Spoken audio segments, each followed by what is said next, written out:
President, can you tell us, sir, Donald Trump refers to himself as a political prisoner and blames you directly. What's your response to that, sir? Do you think the conviction will have an impact on the campaign? We'd love to hear your thoughts, sir. Should he be on the ballot, sir?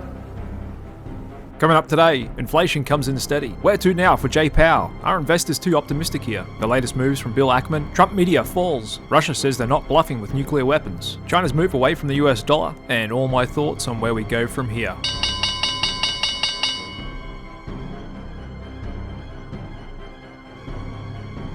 Hey, what's up guys, and welcome to this very special weekend edition of the Click Capital Daily Market Review, where we're going to take a step back and look at what happened across financial markets to finish the week out. We've got some pretty big developments and things that I think are going to play into next week and beyond as well. And just as a reminder, if you enjoy these videos and would like to support my efforts, then go ahead and click that like button. It only takes 2 seconds to do, and it really helps out this channel a lot. And diving right in today, what a candlestick we finished the week out on Friday. This is a monster of a hammer formation right here. That's when the market opens up, falls off, finds support, then rips back up above the open and finishes near the highs. And you could almost call that a bullish engulfing candlestick as well. And like I'd been telling you guys, I thought the market may come back down to this 5150, 5180 level where it could find support. Looks like we just got within an inch of that today, where it very well did find support. And we can see that throughout market internals as well. With pretty good bullish breadth across the board, we can see that equal weight S&P 500 traded up firmly. It's actually mega cap tech continuing its pullback from that technically overbought zone earlier in the week. Real solid bounce there in the Dow after it'd come off really hard the last 2 weeks. Blue chip stocks hit hard. Now we got my momentum thrust indicator firing off here. Good price action in mid caps. And I've just added in some new spreads to my breadth watch list. And that's the spread between NYSE up volume, that's stocks going up, versus the volume of stocks going down. Same deal for the NASDAQ as well. And while that's currently at 1.37 on Friday's close, it's about the mid-range of where we've been the last couple of months. Looking at the NYSE, that's actually close to breaking out to a multi-month high, meaning we had some pretty good breadth with volume in Friday's session, and we can see that with the percentage of stocks above the 20-day average bouncing hard as well, and we're now back to half of all stocks above their medium-term 50-day moving average. And even though the VIX usually pulls back on Friday and pops on Monday, due to the way it works, even for a Friday, that was a huge VIX crush, down over 10%, back to a 12 handle. Got a good pullback in the SKU index as well, along with a pullback in bond yields on the 2-year back below 490 and the 10-year sitting at 450. And also helping the picture is crude pulling back, now at this support zone around $77 a barrel. You guys will also remember on Thursday night's daily market review, I scanned the entire market after we got news of the Trump conviction to see what was really reacting to it, and it was that of firearm and ammunition manufacturers. We're trading up sharply after hours, and they appear to have held their gains throughout Friday's session. The daily chart of Smith & Wesson up 3.3%. Sturm & Ruger putting in a solid bounce off its lows as well. Doing even better was ammo, up 6.3% on heavy volume. And so basically what does this mean? Well, I think it's just the market's expectations that some people over the coming days and weeks are going to buy more firearms and ammunition on potentially growing unease amongst a portion of the population. And you'll find the market, especially the US stock market, is an incredibly efficient pricing machine. Most of the time, it's mostly right. And it's when the market turns out to be wrong, we can get those big reversals and gaps and changes of trend. And there's a look at Trump media, which actually gapped up, finished lower, and just going down to a 15-minute chart. There's the initial reaction post-market on Thursday night. The news of the conviction sold off sharply, down more than 10%, before finding its footing at $44 a share. The dip was bought, did a little gap down again to start the pre-market session, 4 a.m. New York, ripped up really hard, more so than the market into the open.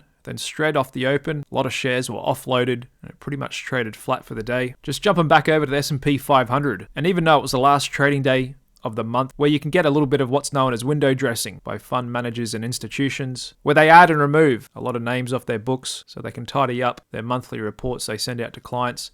That was still a big move for a last trading day of the month, and in sharp contrast of what we've got over the last couple of weeks, with this really anemic and declining volume. And so like I always say, you got to follow the tape. Don't get stuck on any certain idea and pay attention to market internals. And looking at all the breadth, volatility, bond yields, oil, and just this really strong price action again today, my views have now flipped back to bullish. Like I said, I thought we may come back down close to the 50-day VWAP. Looks like we've stalled out before that and the market's already found its footing. And so now I'm thinking we're likely to see new all-time highs next week, with the biggest event on the economic calendar, like we get on the first Friday of every month, non-farm payrolls, jobs report, which could have a big influence on how we trade going into next weekend. And just going underneath the hood of today's price action on a 15-minute chart of the SPY, we got PCE inflation data come out at 7:30 New York time. Came in line with expectations. The market loved that. Initially rallied up into the open. However, it fell over straight away in a little bit of a gotcha move before finding support around lunchtime with a good uptrend into the last half an hour of the day. And just looking at the last 30 minutes of the session, market added on 1% on monster volume. So all that volume and rip to create that hammer formation, which you can see it here. The market open up lower, then finish above the open. That creates that daily hammer formation. And so that's really strong price action. And for my clients who have my indicators, they would have easily seen that as well. These green arrows here is my reversal signals indicator, and they can only fire off a maximum of 5 in a row, which they did. My dynamic swing index, the DSI, which is an improvement on the RSI, also went into oversold territory down there as well, and pretty much nailed the low perfectly. And if you'd like to get lifetime access to all 25 of my custom TradingView indicators, well, today's the last day. You can use coupon code MEMORIAL33 to save 33% off. All you need is a paid TradingView account, and that comes with a 7-day money-back guarantee, and it's going to be quite some time again before I offer a discount like this. So if you're interested in giving them a go, then click the link below this video, head on over to my website, clickcapital.io, and take advantage of this sale before it expires. Just getting back into what was really moving markets on Friday. Like I said, we got personal consumption expenditures, the Fed's preferred inflation gauge, coming in line as expected, rising 2.7% from a year ago. However, we're still not in the clear just yet. Inflation is still sticky here, with core PCE, which excludes volatile food and energy prices, rising 2.8%. That was a little faster than what economists had expected. And there's the bird's eye view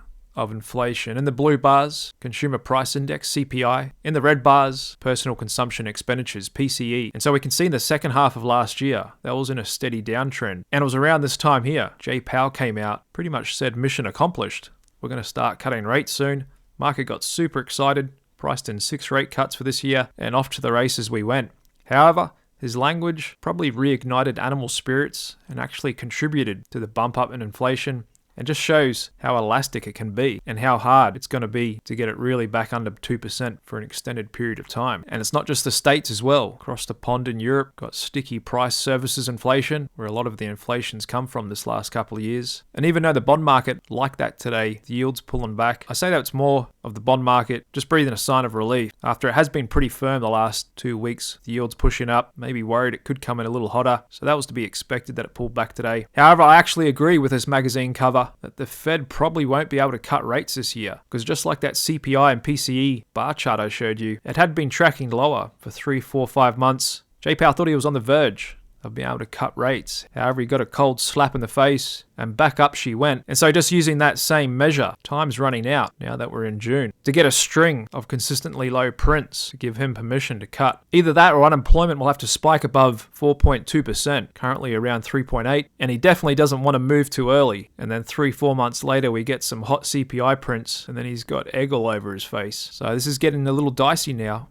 going into the November federal election, where he's expressed strong interest to want to cut before then. And so risk assets, stock market, cryptos, all just sitting below all-time highs. Record amount of money sloshing around out there. That all translates into better income and standard of living for most people in the real economy, right? Unfortunately not. Looking at real, that means inflation adjusted. Median household income in the States actually peaked out in 2019 and has been in a downtrend for the last 5 years. And typically, it's only downtrending in tandem with a recession, which you can see here shaded in the grey. Saw that in 2008 and 9, 2001, 2002, and in the early 90s. And so the difference this time between the last times is the stock market and risk was pulling back in those periods. In other words, asset prices were correlating with the average household income, although that's not the case this time. And this chart right here is a big reason why. In addition to the Federal Reserve's overly loose and aggressive policy these last 5 years, printing $9 trillion of money, rock bottom interest rates, it's also the federal government spending like a drunken sailor. Already been in a steady uptrend going into 2019. Their total outlay is about $4.4 trillion per year. They've taken that up by more than 50% just in the last couple of years. And it looks like going into next year, the forecast is they'll be spending $7 trillion and more. And so that's what's caused a huge rise of inflation that's outpaced the growth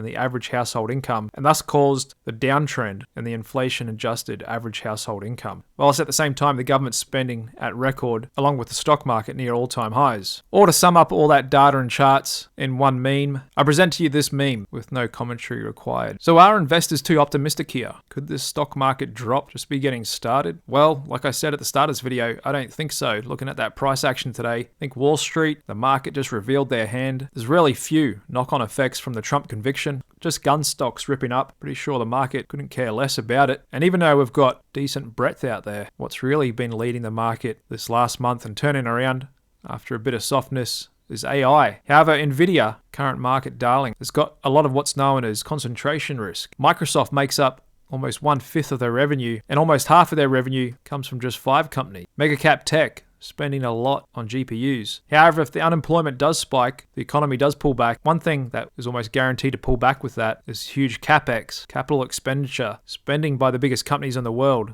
They will slow down their build out, and that's what could cause the big inevitable dive in NVIDIA. Because even though they've got super hot growth right now, the rates are unsustainable. No company in the history of the world can sustain the growth rates and margins NVIDIA's at, nor a parabolic rise in the stock price like we've seen over the last year and a half. And like I said, it just needs to go about another 120 points higher. Trade above $1,200 a share, and it'll be the biggest stock in the world. And like I've been saying all year, I think that's inevitable in this AI boom. But there's no telling how high it could go. We could certainly see 1,500 before it eventually reaches its inevitable blow off top. Then it could have the mother of all corrections. And I'd say that's almost guaranteed to happen the next time unemployment spikes, because all those big tech companies will have to pull back, will tighten their budgets, and they may have already acquired all the GPUs they need for a few years anyway. Loose financial conditions has also helped the IPO market. Fresh equity make a bit of a comeback these last couple of months. Looking to cash in on that, Wall Street heavyweight Bill Ackman, looking to IPO Pershing Square, his long-standing hedge fund, and which is expected to value the firm around $10.5 billion. The deal expected to close in coming days. And he does have a really long track record of beating the stock market, and so this is a story and stock I'll be following closely here on the Click Capital channel. Also interesting, got a little bit of Wall Street starting to warm up to Donald Trump, with a few noteworthy investors like Ackman himself going out on a limb and risking their reputation to back Trump after we've heard Ackman talk down Biden. And this is just a week after the CEO and billionaire of one of the world's largest private equity firms, Steve Schwartzman of Blackstone, publicly coming out in support of Trump as well. And I'd say a big part of that could be to do with Biden's call for a 44% capital gains tax rate, which if successful would be the highest level ever since it was first introduced over 100 years ago. Also notable in financial markets this week was Chinese stocks pulling back for their second week in a row. Some even saying the rally is now unraveling. However, I would disagree with that notion. I actually believe it's more of a good buy the dip opportunity now that we've got FXI, the most liquid traded ETF for Chinese shares, currently sitting at the 50-day VWAP. And my favorite, exposed to the Chinese stock market, Tiger Brokers, who are actually located in Singapore, but offer foreign investors all around the world the ability to directly access and invest in Chinese stock markets. And it's a bit of a two-way bridge, because they also offer Asian traders a way to invest in the US market, showing some really good price action and volume here, holding up pretty good and doing exceptionally well ever since I first mentioned it to you guys on the 26th of April. And just moving over to commodities, we had oil pulling back as we go into OPEC Plus meeting, happening in just hours after I make this video. We're waiting to see what sort of production cuts they all agree on. Can have a bit of an effect on the crude oil market. Also sitting quietly in the background is bubbling geopolitical tensions, something not really at the forefront of media headlines right here. However, we got some key developments happening, with Joe Biden now allowing Ukraine to use US weapons to hit targets directly inside of Russia, and a huge provocation, once again looking to poke the Russian bear and likely irritating Putin, with them snapping back and saying that their nuclear threats are no bluff, with Putin himself saying it's not in Russian culture to make false threats and being caught bluffing. And again, I know this is a controversial and sensitive subject. There's good arguments to be made on both sides here. However, let's not forget it's the West that has taken the fight to their doorstep. China and Russia are not sitting on our doorstep, and you can imagine the response from the US government if, for example, Putin gave Russian weapons to Mexico to fire directly inside the United States. There would probably be a bit of an outrage and swift response to that as well. So things could get pretty interesting here over the coming weeks, and this is still a tail risk in financial markets. This were to happen, probably be a huge spike in gold and oil. Stock markets getting created, and there'd probably be even a flight to safety to long-dated treasuries as well. But hopefully not, but it's interesting to see what the US-led Western Alliance and NATO's strategy is here, trying to include Ukraine in NATO and backing them in becoming more aggressive towards Russia directly now. Like I've been saying for a while, it may need to reach a boiling point before it can get resolved. And of course, the November election is going to play a big role in that, because if Trump does get back in the White House, he's expressed a desire to negotiate an end to the Ukraine war. And that was largely his strategy in his last term of presidency as well, and pretty much how he identifies as a negotiator. And he was successful in his last term in brokering peace deals in the Middle East. However, we won't really know what happens to Trump until the 11th of July. Now that he's been convicted, the judge will hand down his judgment upon him, determine his punishing, and believe it or not, it's actually possible a former US president could be thrown in the slammer, and this could be a preview of Trump out on the yard with the boys. And I can imagine there could be a little bit of civil unrest if that were to happen. Maybe that's why these gun stocks are rallying Friday's session. So this move could definitely help Biden get back in. And again, that has big implications across financial markets. Tax rates, oil, gold, the war in Ukraine, Israel, you name it. But like I said, for the here and now, the markets aren't too worried. Even got the VIX November contract, which expires a few weeks after the election, trading reasonably low here at 16.8. So what's going on in the Ukraine? Even with US politics, stock market volatility doesn't really care. And that price action just adds to my bullish conviction on the market and why I think it's on very solid footing technically, even if fundamentals and macro backdrop is still on loose ground. So that's the here and now in the stock market going into the election. Stepping back a bit further, there's a long-term trend that is picking up pace this year, and that's non-Western countries' strong desire and pursuit to get off the US dollar and moving their reserves from US treasuries, USTs, into that of gold, as they don't want America to have leverage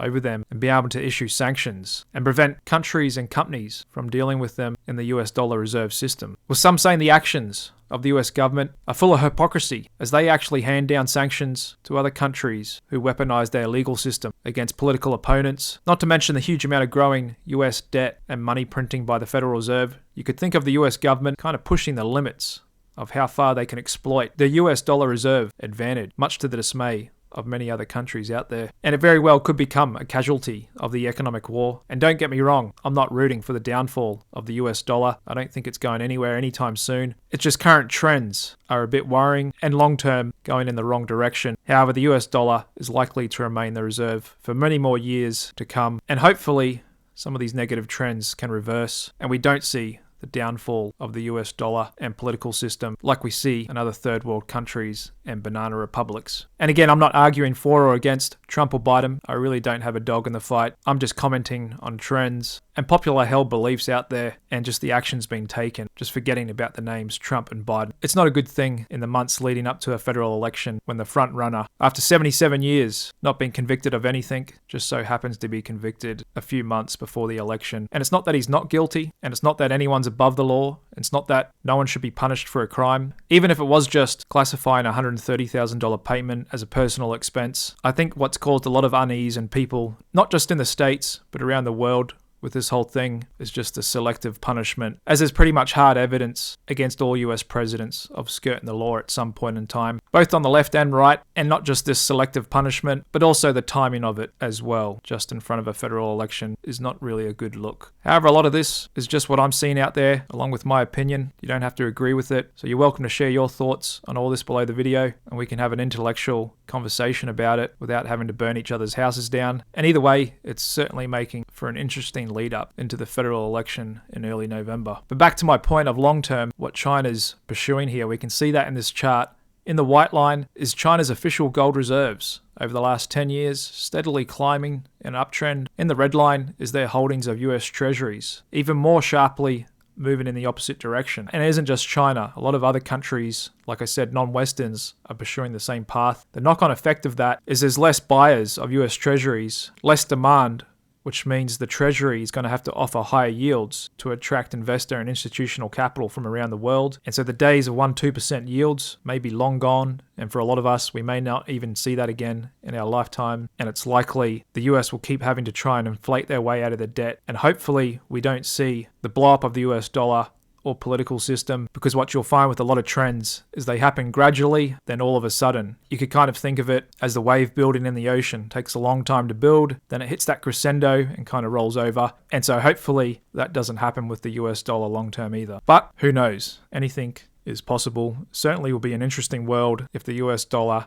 is no longer the global reserve. And just looking at the economic calendar next week, bit of a slow start into some PMIs on Wednesday. Thursday, we get interest rate decision from the European Central Bank. And the big one Friday, non-farm payrolls and unemployment rate. With the US economy expected to have generated 180,000 new jobs in May, unemployment rate expected to come in at 3.9%. And looking at the price action we got today with PCE coming in line, if this comes in line as well, no reason the market can't keep rallying. That's why I expect new highs are on the way. Fed Fund futures actually pricing in a cut in September now, based on that PCE. It's been flickering back and forth between September and November, but still only one cut priced in this year. Fear and Greed Index in the neutral zone at 48, and not too much to report from corporate insiders. Not doing a whole lot of trading here. So look at high yield bonds, still holding up really good. Dollar just tracking sideways, and Bitcoin pretty flat as I speak here on the weekend. Still on this bullish flag formation. And since conditions are loose, you find Bitcoin correlates and tracks pretty well with risk sentiment, NASDAQ, meme stocks, all that. If the market does break out, I think it'll take Bitcoin with it as well. And there's a look at gold, still consolidating just below the 50-day. Nice bounce back in value versus growth after that spread bottomed out on Wednesday. Bit of a pullback in high beta stocks versus low volatility though, and inflation expectations still tracking up. And some pretty good moves for Friday in the defensive sectors. Healthcare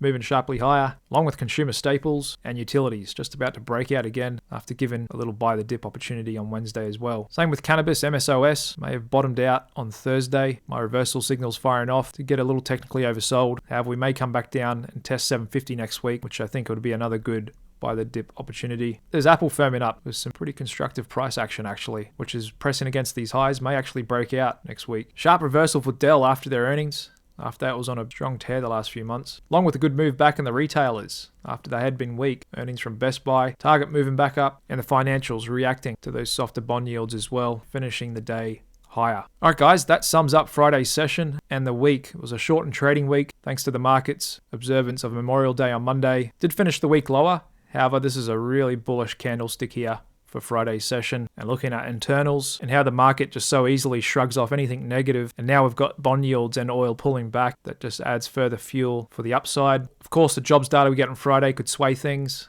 However, I think the market's on firm footing here, and I'm expecting new all-time highs in the coming days, if not weeks. Thanks very much for tuning in to the Click Capital Daily Market Review this weekend. And for anybody interested in getting my online course, custom TradingView indicators, or my stock trading bot, today's your last day to save 33% on that with coupon code Memorial33. Otherwise, enjoy the rest of your weekend, and I'll see all you guys Monday night. Cheers.